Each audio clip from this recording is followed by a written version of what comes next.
Ready start.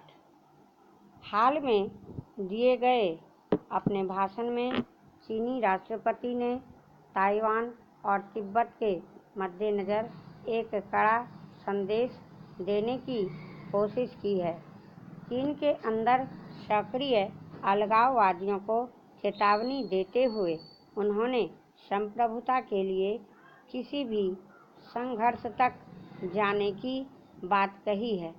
दरअसल हाल के दिनों में अमेरिकी राष्ट्रपति ने ताइवान के साथ ऊंचे स्तर पर संबंधों को मजबूत करने की कोशिश की है।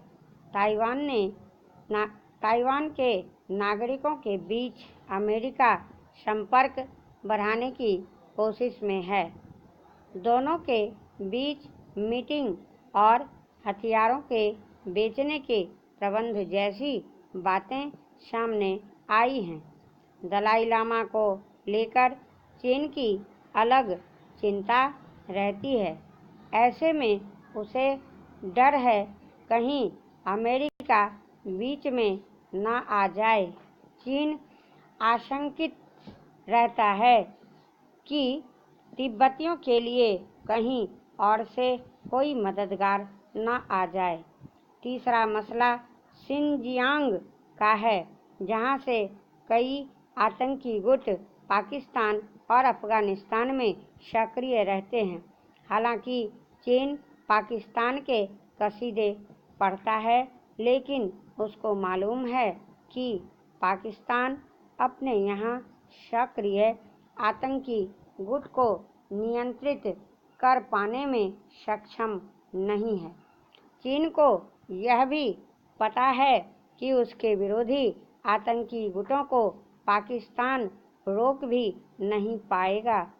शी जिनपिंग ने एक तरीके से चेतावनी देने की कोशिश की है। उनकी इच्छा है कि चीन अगले 15 से 20 वर्षों में दुनिया की सबसे बड़ी ताकत बन जाए। वे आर्थिक रूप से नहीं, बल्कि सैन्य ताकत, अंतरिक्ष और साइबर के क्षेत्र में भी चीनी दबदबे को बढ़ाना चाहते हैं।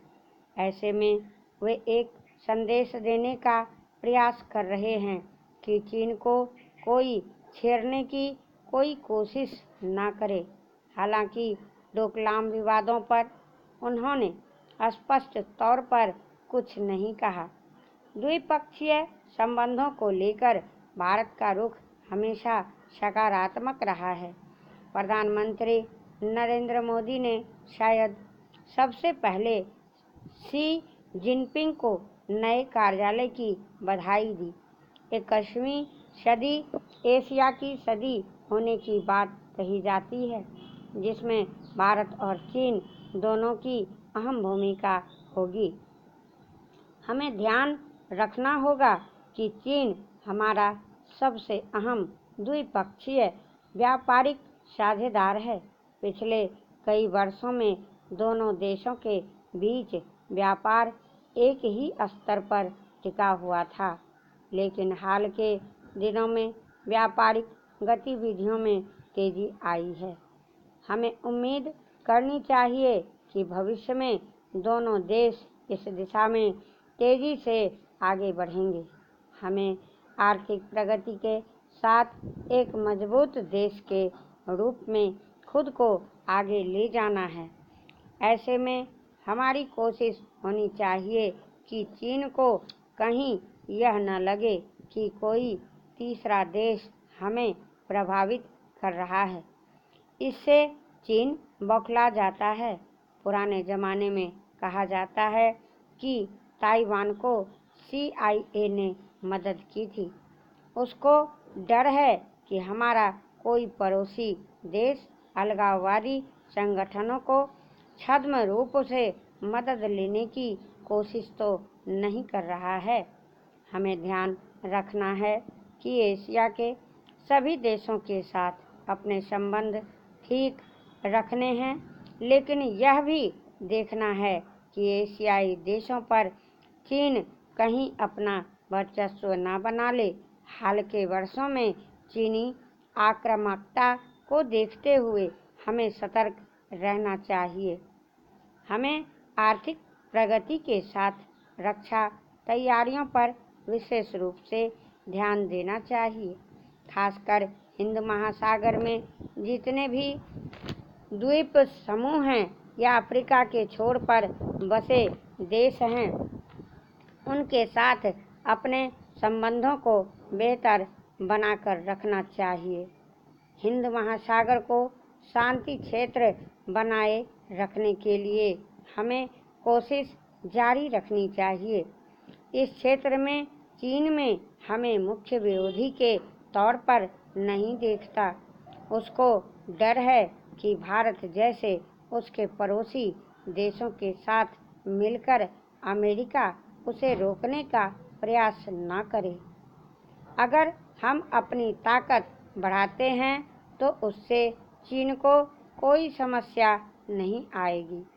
हमें आर्थिक क्षेत्र की प्रगति के साथ साथ अन्य क्षेत्रों के विकास पर भी ध्यान देना चाहिए। रक्षा क्षेत्र में हमें आधुनिकीकरण पर फोकस करने की ज़रूरत है।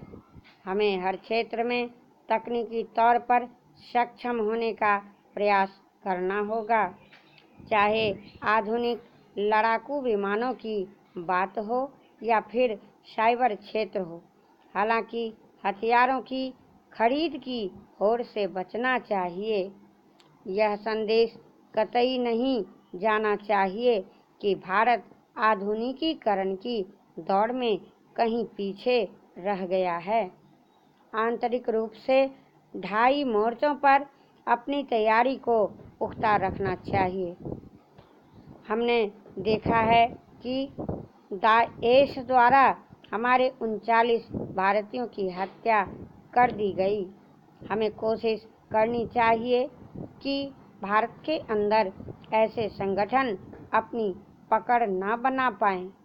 दाएश एशिया के देशों में अपने जड़ें तलाशने में जुटा है।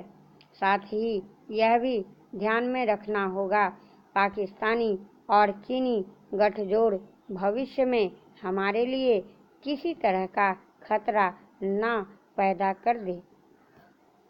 शी जिनपिंग के नए कार्यकाल को देखते हुए मानना चाहिए कि दोनों देश परस्पर संबंधों को बेहतर बनाने की दिशा में आगे बढ़ेंगे। विकास की दौड़ में चीन भारत से काफ़ी आगे निकल चुका है। उसकी अर्थव्यवस्था भारत से 5 गुना बड़ी हो चुकी है, लेकिन भारत भी एक उभरती हुई शक्ति है। अब यूरोपीय देशों और अमेरिकी की प्रगति की रफ्तार मंद पड़ चुकी है। कई यूरोपीय देशों के पास हथियारों के बेचने के सिवाय ज़्यादा विकल्प नहीं बचे हैं। इन देशों का पहले से ही समुद्री क्षेत्रों पर दबदबे बने हुए हैं। कई स्थानों पर नाटो के पावर बेस हैं। कई प्रमुख क्षेत्रों में इन देशों के जहाजी बेड़े खड़े रहते हैं।